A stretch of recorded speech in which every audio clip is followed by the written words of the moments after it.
The first day of fasting in Gaza began long before the sun rose.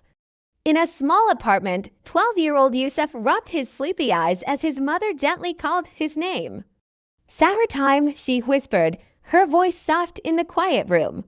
The electricity was dim, but the space felt warm with a sense of togetherness.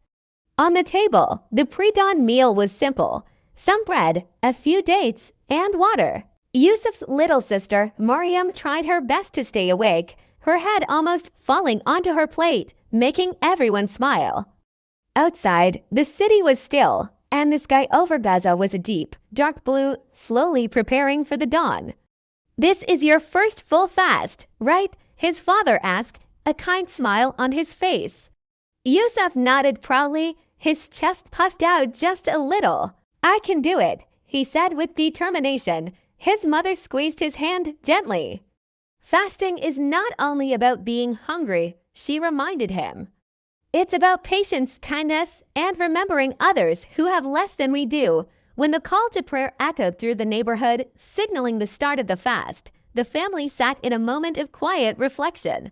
Each of them made a small, silent prayer in their hearts for strength, for protection, and for peace.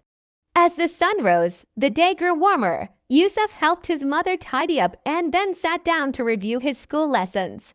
Even though life around them was often difficult and uncertain, his parents insisted on keeping routines alive. "Education is hope," his father would often say, a simple but powerful truth. By midday, Yusuf felt the first real pangs of thirst. His lips were dry, and the afternoon sun felt strong through the window.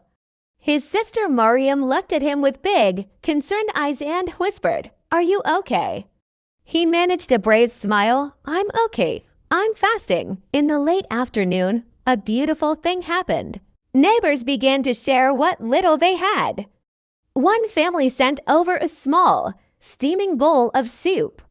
Another shared a few extra dates they had saved. Even in the midst of hardship, the true spirit of Ramadan filled the air, connecting everyone. As sunset approached, Yusuf climbed to the rooftop with his father. From there, he could see the sky turning brilliant shades of orange and pink over the buildings of Gaza. "It's beautiful," Yusuf said, his voice filled with awe. His father nodded, putting an arm around his shoulder.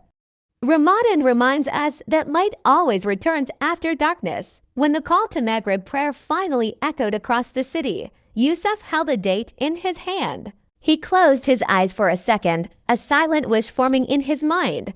"I pray for peace," he whispered. For everyone, he took his first bite, and the simple sweetness of the date tasted more incredible than ever before. That night, as the family gathered for prayer, Yusuf felt something new bloom inside his heart. Yes, he had felt hunger and thirst. Yes, the world around him was often uncertain. But he also felt a profound sense of strength, a deep well of faith, and an unbreakable thread of hope.